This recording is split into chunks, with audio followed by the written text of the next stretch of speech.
Hello అండి. Lunch కోసం అయితే చుక్కాకు చట్నీ చేస్తా అన్నా. గ్యాస్ అయిపోయిందండి అనుకోకుండా. అందుకని ఇట్లా ఇండక్షన్ స్టవ్ మీద తెచ్చి పెట్టుకున్నాను. చూడండి, సడన్గా గ్యాస్ అయిపోవడం. ఇంకా వేరే ఆల్టర్నేటివ్గా ఇంకేది లేకపోతే ఏమండి పరిస్థితి. వాడు గ్యాస్ లేట్గా ఇస్తాడు. ఒకవేళ బుక్ చేసి ఉంటే కానీ ఫోన్ చేస్తే తొందరగా ఇస్తాడు. అట్లాంటప్పుడు ఇబ్బంది అవుతుంది.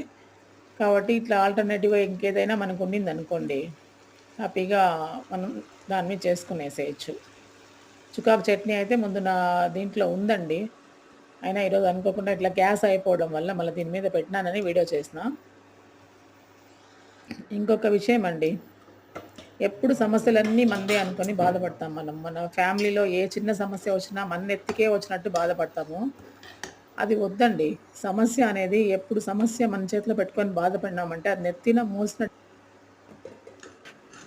అది సమస్య మనకొచ్చిందంటే, మా కుటుంబంలో ఒక సమస్య వచ్చిందంటే, అది మన నెత్తిన పడినట్టుగానే మనం బాధపడతాము. అది వద్దు. ఎప్పుడు మనకు సమస్య వచ్చిందంటే దాన్ని పక్కకి ఒక వస్తువులాగా తీసి పడేయాలి దాన్ని. తీసి పక్కన పెట్టి అది ఒక వస్తువే అనుకొని తీసి పక్కకు పెట్టేసినామంటే మనం ఆరోగ్యంగాను ఉంటాము. దానివల్ల మనకి ఏ ఇబ్బంది రాదు, రాదు. అట్లా కాదు, ఇది సమస్య మనదే, మన కుటుంబంలోది కదా అనేసి కానీ నెత్తిన మోసే పని పెట్టుకున్నామంటే మాత్రము దాని నుంచి బయట పడం సరికదా. మన ఒళ్ళు ఊనమైపోతుందండి. ఒళ్ళు ఊనం అయిపోయే వరకు అది మనల్ని వేధిస్తుంది.